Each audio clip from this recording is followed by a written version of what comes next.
ও নবী, রাতের কিছু অংশ সময় তাহাজ্জুদের সালাত আপনি আদায় করবেন, কারণ এই তাহাজ্জুদ হলো আপনার জন্য নাফিলা, তাল্লাক অতিরিক্ত ফরজ। আপনাকে মাকামে মাহমুদে অধিষ্ঠিত করবে কে? এজন্য যারা সম্মানিত হতে চান, সম্মানের আসনে যেতে চান, তাদের জন্য তাহাজ্জুদ অবধারিত। আমরা আবার আল্লাহর হাবিব বলেন, ইন্না ফিল জান্নাতি সামানিয়াতু আবওয়াব, জান্নাতের দরজা মোট 8টা। ফিহা বাবুন ইউসাম্মা আর-রায়্যান, 8টা দরজার মধ্যে স্পেশাল একটা দরজা আছে, ওই দরজাটার নাম হলো আর-রায়্যান। রায়্যান দরজা, লা ইয়াদখুলুহু ইল্লা সাইমুন, রোজাদাররা ছাড়া কেউ ওই রায়্যান দরজা দিয়ে জান্নাতে ঢুকতে পারবে না। আমার প্রিয় ভাইরা, আপনি পৃথিবীতে যত ইবাদত করেন, সব ইবাদতের সওয়াব নির্ধারিত। এটা পাবেন বা ওইটা পাবেন, এই সওয়াব জান্নাতে, এই বাড়ি ওই বাড়ি। শুধু সিয়ামের সওয়াবটা অনির্ধারিত। কুল্লু আমালি ইবনে আদম ইউদাফ আল হাসানাতু আশরু আমসালিহা ইলা 700 দি'ফিন ইল্লা সাওম। সব নেক আমলের সওয়াব বাড়তে বাড়তে 700 গুণ, কিন্তু রোজা ছাড়া। রোজার সওয়াব কি হবে? বান্দা খালি রোজা রাখে, ফেরেশতারা কিছু লিখতে পারে না আমলনামায়, কারণ আল্লাহ বলে এটা কিছু লিখিস না, কারণ আস-সাওমু লি, এই রোজা রাখছে আমার জন্য, ওয়া আনা আজজি বিহি, এই রোজার সওয়াব, প্রতিদান, অ্যাওয়ার্ড, এটা কিয়ামতের দিন আমি আল্লাহ নিজ হাতে দেব, নিজ হাতে দেব। আরেক বর্ণনায় এসেছে, ওয়া আনা উজজাবি, আমি আল্লাহ নিজেই হয়ে যাব রোজার প্রতিদান। সুবহানাল্লাহ পড়েন। আবার আল্লাহর হাবিব বলেন, ইন্না ফিল জান্নাতি সামানিয়াতু আবওয়াব, জান্নাতের দরজা মোট 8টা। ফিহা বাবুন ইউসাম্মা আর-রায়্যান, 8টা দরজার মধ্যে স্পেশাল একটা দরজা আছে, ওই দরজাটার নাম হলো আর-রায়্যান। রায়্যান দরজা, লা ইয়াদখুলুহু ইল্লা সাইমুন, রোজাদাররা ছাড়া কেউ ওই রায়্যান দরজা দিয়ে জান্নাতে ঢুকতে পারবে না। শুধু রোজাদারদের জন্য ওই দরজাটা খোলা থাকবে। দরজাটার নাম আর-রায়্যান। এই লাখো জনতা আওয়াজ করলে এই আওয়াজ হয়। বলেন, রোজাদারদের জন্য জান্নাতে স্পেশাল যে লাল গালিচার সংবর্ধনা এন্ড স্পেশাল এন্ট্রি, ওই দরজাটার নাম কি? আর-রায়্যান শব্দটা কেমন লাগে? ভালো লাগে। অনাগত সন্তান যদি কারো আসে, ছেলে সন্তান, নাম রেখে দিয়েন আর-রায়্যান। পারবেন? আমাকে সবাই ধরে রাস্তা ঘাটে, বাসায়, অফিসে, আদালতে, এয়ারপোর্টে ধরলে, হুজুর আমার একটা ছেলে হবে 2 মাস পর, একটা নাম দেন। চাপাই নবাবগঞ্জ বাসীর জন্য আমি একটা নাম দিয়ে গেলাম। সামনের 2-3 মাসে, 4 মাসে, 6 মাসে যাদের ছেলে সন্তান হতে পারে বলে মনে করেন, যদি পছন্দ হয় নামটা, নাম রেখে দিয়েন রায়্যান। কি নাম? লা ইয়াদখুলুহু ইল্লা সাইমুন, রোজাদাররা ছাড়া কেউ ঢুকতে পারবে না। মান দাখালাহু লাম ইয়াজমা আবাদা, একবার যে এই গেট দিয়ে ঢুকবে, he will never be thirsty again, তার গলা থেকে চিরকালের জন্য আল্লাহ তৃষ্ণা মিটাইয়া দিবে। আমরা এই রায়্যান দরজা দিয়ে সেদিন জান্নাতে ঢুকতে চাই কি চাই না? আমার প্রিয় ভাইরা, প্রতি রাতে রমাদানে আল্লাহর ফেরেশতারা আহ্বান জানায়, ইয়া বাগিয়াল খাইরি আকবিল, ইয়া বাগিয়াশ শাররি আকসির, হে কল্যাণের পথের যাত্রী, আকবিল, প্রসিড, আরো ইবাদত করো, আগাও আগাও, আরো জান্নাতের নাজ নেয়ামত কামাও। হে অকল্যাণের পথের যাত্রী, আকসির, স্টপ স্টপ, অনেক হয়েছে। আন্না, এই রমাদান এটা পাপের মাস নয়, এটা ইবাদত করে জান্নাত কামানোর মাস। চিল্লায় বলো ঠিক কি না? ওয়ালিল্লাহি উতাকাউ মিনান নার ওয়াযালিকা কুল্লা লাইলা, প্রতি রাতে, রমাদানের প্রতি রাতে আল্লাহ তাআলা এরকম লাখো বনি আদমকে maaf করে দেওয়ার ঘোষণা দেয়, নাজাতের ঘোষণা দেয়। আমরা আল্লাহর পক্ষ থেকে maaf, নাজাত চাই কি চাই না? আমরা যদি নাজাত পেয়ে যাই আর কিছু চাই? কথা বলে না। আমাদের নাজাত লাগবে। আওয়াজ করে বলেন তো কি লাগবে? আর কিছু যে চাই না আমি, চাই গো নাজাত, আল্লাহ তোমার কাছে আমার এই মুনাজাত। আর কিছু যে চাই না আমি, চাই গো নাজাত, আল্লাহ তোমার কাছে আমার এই মুনাজাত, আল্লাহ তোমার কাছে আমার এই মুনাজাত। পড়েন আমিন, আর জোরে আমিন। তাহলে রমাদানকে আমরা বুদ্ধিমানের মতো কাজে লাগাতে চাই কি চাই না? হ্যাঁ, বুদ্ধিমানের মতো কাজে লাগাইতে হবে। মুমিনরা স্মার্ট হয়। এই রমাদানে আমাদের কি করণীয়, কি বর্জনীয়, সংক্ষেপে 7টা করণীয় 7 মিনিটে, 7টা বর্জনীয় 7 মিনিটে বলে আমরা বিদায় নিব ইনশাআল্লাহ। বলেন রমাদানে, আসন্ন রমাদানে আমাদের 7টি করণীয়। 1 নাম্বার করণীয়, এই রমাদানকে আপনি কোরআনময় করে তুলুন। কোরআনময় করে তুলুন 2025-এর রমাদান। এই হচ্ছে আজকের প্রোগ্রামের স্লোগান। জোরে বলেন ঠিক কিনা? কোরআনময় করতে রাজি আছেন? কোরআন তেলাওয়াত করতে রাজি আছেন? আমার প্রিয় ভাইরা, ধীরস্থির ভাবে কোরআন তেলাওয়াত করুন, তাড়াহুড়ো করে নয়।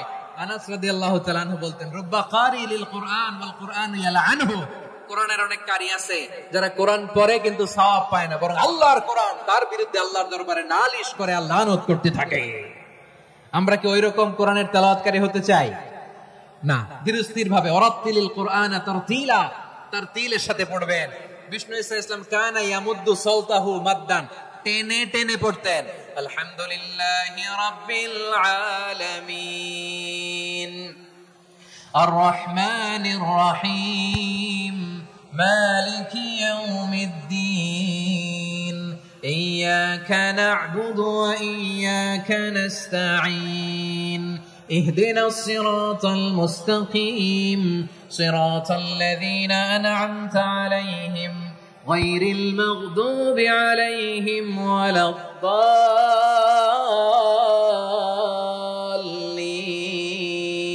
পড়েন আমিন। কানা ইয়ামুদ্দু সাওতাহু মাদ্দান, টেনে টেনে পড়তেন। ওয়া কানা ইউকাত্তিউ আয়াতাহু, ইউকাত্তিউ আয়াতান আয়াতান, প্রত্যেক আয়াত পড়ে পড়ে তিনি থামতেন। এভাবে কোরআন পড়তে হবে। আমাদের অনেক মা বোনেরা, আজকের এই চাঁপাইনবাবগঞ্জের প্রোগ্রামের অনেকগুলো মহিলা প্যান্ডেল আমি ল্যান্ডিং করার সময় দেখেছি। আমার অনেক বোনেরা, ওনারা কোরআন খতম করতে যে এমন ভাবে তেলাওয়াত করেন, কোরআন তেলাওয়াতের আদব আর অবশিষ্ট থাকে না। আমরা তার তিলের সাথে তেলাওয়াত করব, যেমনটি আমি পড়ে শোনালাম। বিষ্ণু ইসলাম প্রতি আয়াত শেষে থামতেন, টেনে টেনে পড়তেন, তার তিলের সাথে পড়তেন, সুর করে পড়তেন। মান লাম ইয়াতাগান্না বিল কুরআন ফালাইসা মিন্না, যে সুর করে কোরআন পড়ে না সে আমার উম্মত হতে পারে। যাইনুল কুরআন বিআসওয়াতিকুম, বিষ্ণু বলেন সুর করে কোরআন পড়বা। অনেকে কোরআনের খতম তুলবার জন্য কোরআনরে একেবারে খতম করে দেয়, এরকম আছে না নাই? কোরআনের খতম তোলার জন্য কোরআনরে কি করে? একেবারে খতম করে দেয়। না, আপনি ধীরস্থির ভাবে পড়ে যদি খতম দিতে পারেন মাশাআল্লাহ, না পারলে যতটুকু পারেন পড়বেন, এরপর অনুবাদ পড়ার চেষ্টা করবেন, তাফসীর পড়ার চেষ্টা করবেন। আমরা কোরআনময় করতে চাই। খতম কোরআনে রমাদানের 1 খতম দেওয়ার একটা সহজ পদ্ধতি হচ্ছে, রমাদানের প্রতি নামাজের পরে 4 পৃষ্ঠা। প্রতি নামাজের পরে কয় পৃষ্ঠা? 4 পৃষ্ঠা। তাহলে 5 ওয়াক্তে 4 পাঁচা 20 পৃষ্ঠা। হেফজে কোরআন গুলো 20 পৃষ্ঠা এক পারা। এভাবে 30 দিনে আপনার 1 খতম হয়ে যাবে। আমরা যেন তার দিলের সাথে বিশুদ্ধভাবে কোরআন তেলাওয়াত করতে পারি। আল্লাহ তৌফিক দান করুক। পড়েন আমিন। 2 নম্বর করণীয়, ধীরস্থির ভাবে তারাবির সালাত গুলো যেন আমরা আদায় করি। তাড়াহুড়ো করবেন না আল্লাহর ওয়াস্তে, তাড়াহুড়ো করবেন না, তাহলে কোরআন আমাদের জন্য বদদুয়া করবে। তাড়াহুড়ো করবেন তারাবির নামাজে।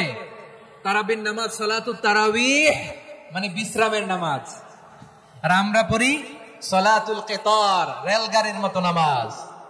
চিল্লায় বলেন ঠিক কিনা? না, এরকম করবেন না। ইমাম সাহেবদেরকে আশ্বস্ত করুন যে ইমাম সাহেবরা আমরা পিছনে আছি আপনাদের সাথে, আপনি আস্তে আস্তে পড়েন, তার তিলের সাথে পড়েন, ধীরস্থির ভাবে তারাবির সালাত পড়বেন। সারা বছর এই সুযোগ হয় না, দাঁড়িয়ে কোরআন শোনার এরকম আয়োজন ব্যবস্থাপনা সারা বছর আর আমরা পাই বলেন তো? না। তারাবির সালাতের রাকাত বিতর্ক এড়িয়ে চলুন। রাকাত নিয়ে বিতর্ক করবেন না। 8 রাকাত 20 রাকাত নিয়ে যে মারামারি এই দেশে, এটা শয়তানের ফন্দি। চিল্লায় বলেন এটা কার ফন্দি? আমরা 20 রাকাত পড়ি, আপনারা হয়তো 8 রাকাত পড়েন, কোনো অসুবিধা নাই। আমরা যারা 20 রাকাত তো আমরা পড়তেছি, আমরা 20 রাকাতের কথাই বলি। 20 রাকাত আমরা পড়বো আজীবন। সৌদি আরবে মক্কা মদিনায় 20 রাকাত পড়ে, কোনো অসুবিধা নাই। অন্যান্য মসজিদ গুলো 8 রাকাত পড়ে। এই নিয়ে এদের মধ্যে মারামারি আছে? হ্যাঁ, এই জন্য রাকাত বিতর্ক এড়িয়ে চলবেন। প্রিয় ভাইয়েরা, আপনার আমল আল্লাহর কাছে কবুল হবে সংখ্যার বিচারে না উত্তমতার বিচারে বলেন তো? সংখ্যার বিচারে না উত্তমতার বিচারে? উত্তমতার বিচারে। কত চমৎকার ভাবে আপনি আল্লাহর সামনে দাঁড়াতে পারছেন এটা বিবেচ্য। রুকু সেজদাগুলো সুন্দরভাবে করবেন। রুকু থেকে সোজা হয়ে দাঁড়ানো ওয়াজিব, 2 সেজদার মাঝখানে সোজা হয়ে বসা ওয়াজিব। এই তা'দিলুল আরকান বাদ দিলে হানাফি মাযহাব মতে সৌ সেজদা দিতে হবে, অন্য মাযহাব মতে নামাজই হবে না, নামাজই হবে না। এই জন্য ধীরস্থির ভাবে তারাবির সালাত যেন আমরা আদায় করি। পারা যাবে তো ইনশাআল্লাহ? 3 নাম্বার, তাহাজ্জুদের সালাত আদায় করুন। বছরের অন্যান্য সময় উঠতে পারি না, অনেকে বলে হুজুর উঠতে পারি না, কিন্তু রমাদানে সাহারি খাওয়ার জন্য তো উঠাই লাগে। কি বলেন? সাহারি খান আপনারা? হ্যাঁ, খান না? খান কে কে দেখি তো? মাশাআল্লাহ মাশাআল্লাহ। এই সুন্নাত পালনের জন্য 1 নাম্বার। মাশাআল্লাহ, ঠিক আছে, পালন করবেন। আল্লাহর হাবিব বলেন তাসাহহারু ফা ইন্না ফিস সাহুরি বারাকা, তোমরা সাহারি খেও, কেননা সাহারির ভেতরে বরকত ঢুকায় দিয়েছে কে? খেজুর 1 গ্লাস পানি খেলো সারা দিন আপনাকে তরতাজা রাখে কে? তো সাহারির জন্য যেহেতু উঠতেই হয়, সাহারি খাওয়ার আগে বা পরে 2 রাকাত 4 রাকাত তাহাজ্জুদ পড়া যাবে না? রব্বুল আলামিন বলেন ওয়ামিনাল লাইলি ফাতাহাজ্জাদ বিহি নাফিলাতান লাকা আসা আইয়াবআসাকা রাব্বুকা মাকামান মাহমুদা। ও নবী, রাতের কিছু অংশ সময় তাহাজ্জুদের সালাত আপনি আদায় করবেন, কারণ এই তাহাজ্জুদ হলো আপনার জন্য নাফিলাতাল লাক, অতিরিক্ত ফরজ। আপনাকে মাকামে মাহমুদে অধিষ্ঠিত করবে কে? এজন্য যারা সম্মানিত হতে চান, সম্মানের আসনে যেতে চান, তাদের জন্য তাহাজ্জুদ অবধারিত। আমরা রমজানে সাহারির আগে তাহাজ্জুদ পড়তে চাই কি চাই না? এই নামাজটা আল্লাহ বড্ড ভালোবাসেন, কেন জানেন? কারণ গভীর ঘুমকে স্যাক্রিফাইস করে আমরা এই নামাজ পড়ি। ঘুমের আরবি জানা আছে কারো? ঘুমের আরবিতে কি বলে? অনেকগুলো আরবি আছে। একটা আরবি হচ্ছে নুআস, তন্দ্রা, তন্দ্রা, আমানাতান নুআসা কোরআনে এসেছে।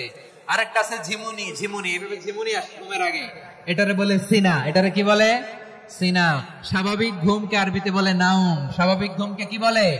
এই সিনা আর নাউমকে আল্লাহ এক আয়াতে এনেছেন, লা তাখুযুহু সিনাতু ওয়ালা নাউম। আল্লাহর তন্দ্রা নাই, ঘুম নাই, ঘুমের আগে যে তন্দ্রা আছে ওইটাও নাই। তাহলে নুআস, সিনা, নাউম পেলাম।